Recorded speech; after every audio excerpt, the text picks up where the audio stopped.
Students, कैसे हैं आप सब। उम्मीद करती हूँ आप सब अच्छे होंगे। मैं आरती शर्मा आपका स्वागत करती हूँ आरची एजुकेशन वर्ल्ड पे। स्टूडेंट्स, यहाँ हम कर रहे हैं मैक्रो इकोनॉमिक्स और चैप्टर चल रहा है aggregate demand, aggregate supply and related concepts. आज की वीडियो में हम डिस्कस करेंगे स्लोप ऑफ सी लाइन।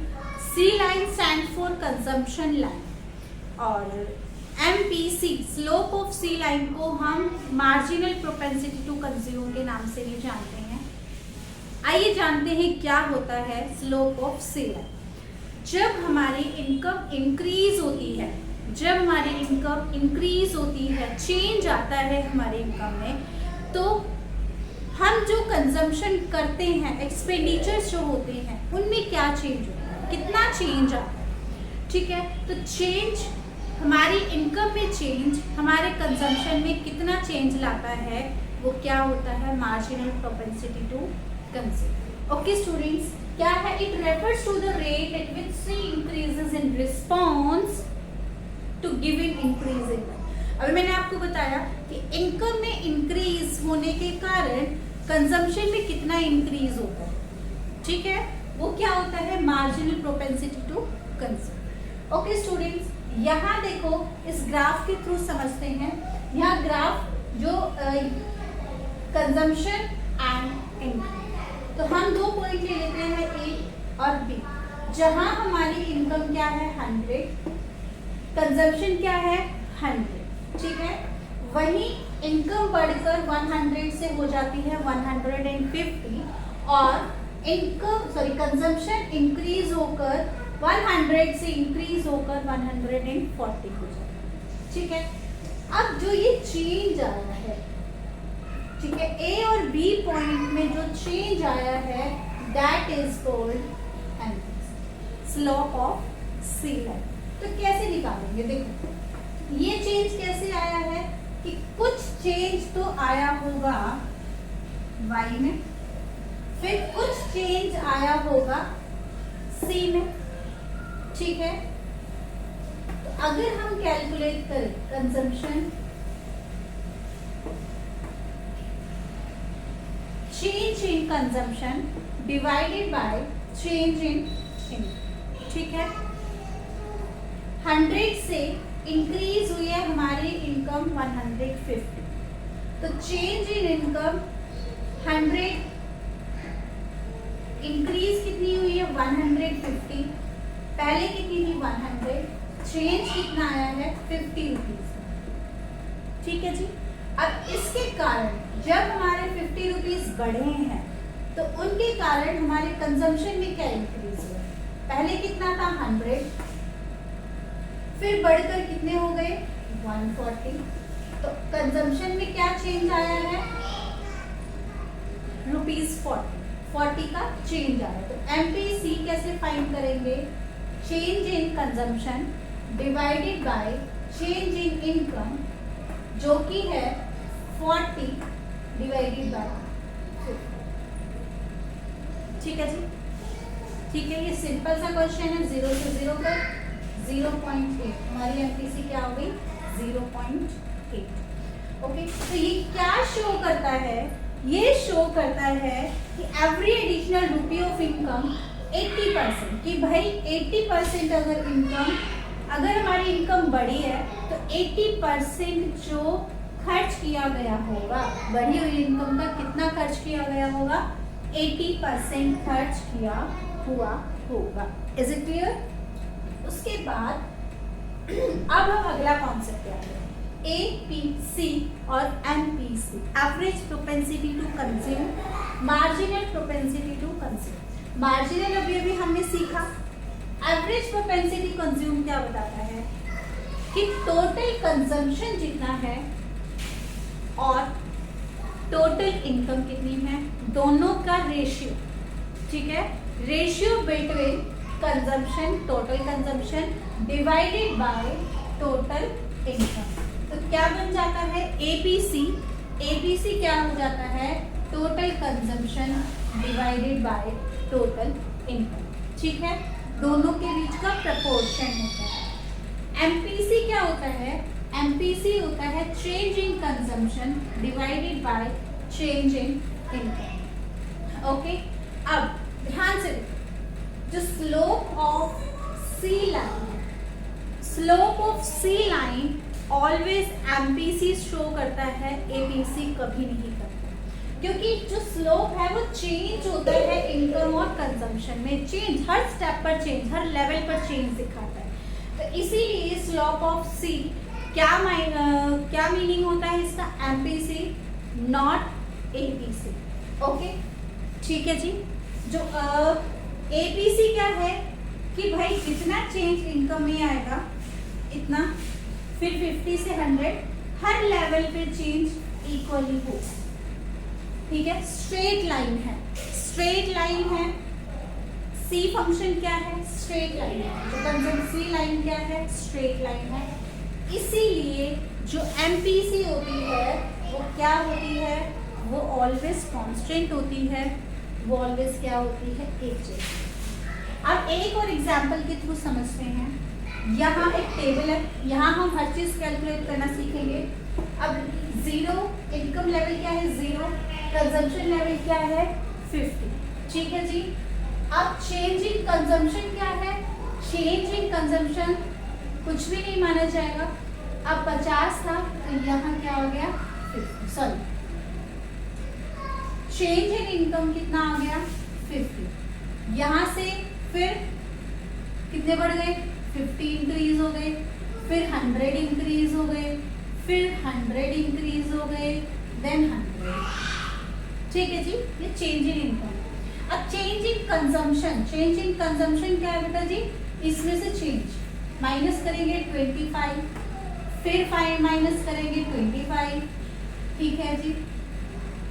फिर माइनस करेंगे तो यहाँ क्या आ जाएगा, 50, फिर माइनस करेंगे क्या आ जाएगा, 50, फिर माइनस करेंगे क्या आ जाएगा, ठीक है जी। Change in consumption, change in income. अब एपीसी हमने कैसे फाइंड आउट की थी, सी डिवाइडेड बाय 1। तो 50 पहले लेवल पर क्या दिखाता है, 50 डिवाइडेड बाय 0, ठीक है। डिनोमिनेटर 0 हो ही नहीं सकता, तो हम इसको ऐसे भी कह सकते, ठीक है जी। उसके बाद सी कंजम्पशन कितना है, 75 डिवाइडेड बाय 50, ठीक है जी।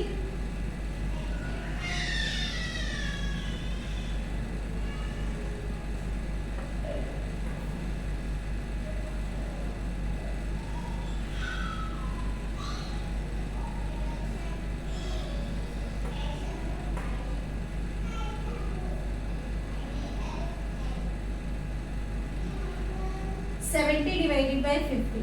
वही एबीसी क्या है बेटा जी, यहाँ कंजम्पशन क्या है, यहाँ कंजम्पशन 100, देन 100 इक्वल टू 1, क्योंकि कंजम्पशन किसके इक्वल है, इनकम के इक्वल। वही यहाँ पे क्या है, 150, 200, ठीक है।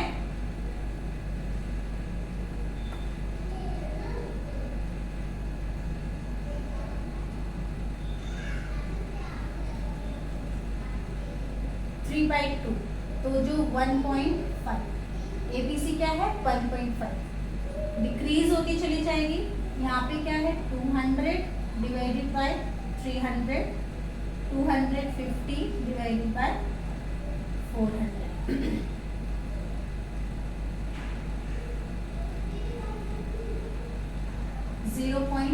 .5, ठीक है जी। 0 से 0, 0.6, उसके बाद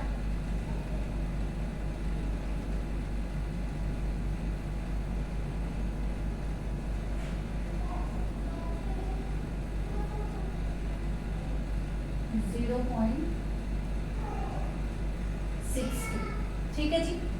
एपीसी इंक्रीज मिल गई हमें। अब एमपीसी भी ऐसे निकालेंगे, change in consumption 25, change in income 50, ठीक है जी। इधर कितना आ जाएगा, 1/2, सेम इधर 25, 50, 1/2, 50, 100, 1/2, 50, 100, 1/2, 50, 100, 1/2। ठीक है जी। तो ये क्या है हमारी एमपीसी। अब हमने इस टेबल से क्या सीखा? इस टेबल से हमने क्या सीखा? सबसे पहला पॉइंट, जब एमपीसी जो, अब हम एपीसी की बात कर लेते हैं पहले। एपीसी जो है एक से ज्यादा कब होता है? मोर देन वन कब होता है?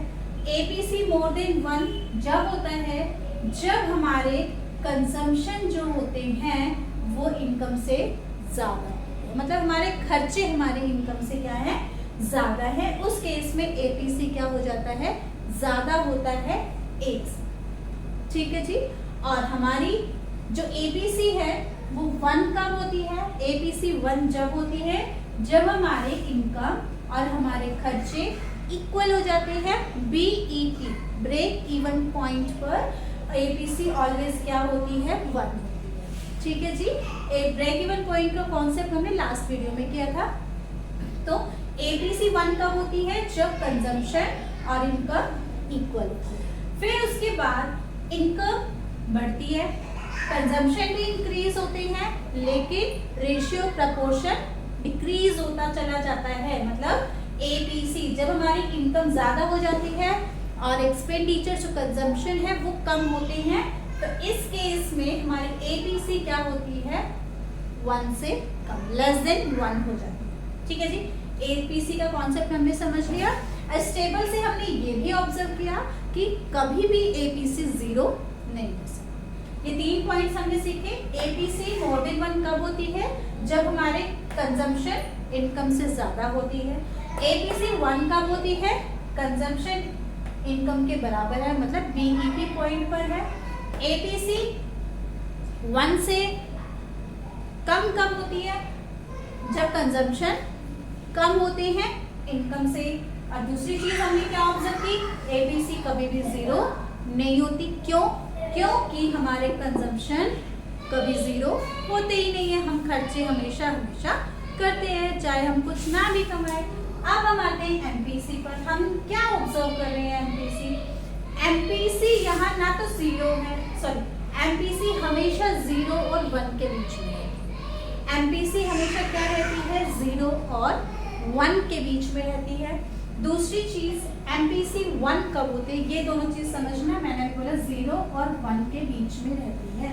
ये दोनों कॉन्सेप्ट बहुत जरूरी है। पूछ लिया जाता है कि एमपीसी जीरो कब होती है और एमपीसी वन कब। ठीक है जी। अभी समझो यहाँ क्या है? एमपीसी हर लेवल पर जो चेंज है वो इक्वल है। ठीक है, रेशियो क्या है? इक्वल है। इस वजह से जो एमपीसी क्या हो रही है? हर लेवल पर सेम हो रही है। हर लेवल पर एमपीसी क्या है? सेम है, जिसकी वजह से एमपीसी कांस्टेंट रहती है। अभी हमने क्या सीखा था? MPC is constant because of state consumption line. ठीक है जी। उसके बाद एमपीसी वन कब होती है? जब हम जितनी, अगर 80 रुपीज हमारी इनकम में बढ़ गए हैं तो 80 रुपीज ही हमने खर्च कर दिए, मतलब कि हमारी चेंज इन कंजम्पशन इक्वल होते हैं चेंज इन इनकम के। तो एमपीसी क्या हो जाती है? जीरो। जब हम हमारी इनकम का बढ़ा हुआ सारा का सारा जो पार्ट है वो सेव कर लेते हैं, हमारे खर्चे उतने ही रहते हैं, खर्चों में कोई चेंज नहीं आता, तो तब हमारी एमपीसी क्या हो जाती है? जीरो। तो हमने दो केस इंपॉर्टेंट पढ़े, एमपीसी वन कब होती है और एमपीसी जीरो कब होती है। वन कब होती है? जब हम हमारी इनकम का बढ़ा हुआ पार्ट, इंक्रीजिंग जो पार्ट होता है वो सारा का सारा हम खर्च कर देते हैं, तो एमपीसी क्या हो जाती है? वन हो जाती है। और दूसरी साइड एमपीसी जीरो कब होती है? जब हम अपनी इनकम का बढ़ा हुआ सारा का सारा पार्ट सेव कर लेते हैं, मतलब चेंज इन कंजम्पशन क्या होता है? जीरो। तो उस केस में एमपीसी क्या होती है? जीरो। तो ये थी आज की बहुत ही इंपॉर्टेंट वीडियो। स्किप मत करिए स्टूडेंट्स, सीक्वेंस वाइज चलते रहिए, तभी कॉन्सेप्ट बन पाएगा और फाइन एट द एंड हम बोर्ड एग्जाम में अच्छा स्कोर कर पाएंगे। मिलते हैं नेक्स्ट वीडियो में नए कॉन्सेप्ट के साथ। तब तक के लिए bye bye, take care, have a nice day.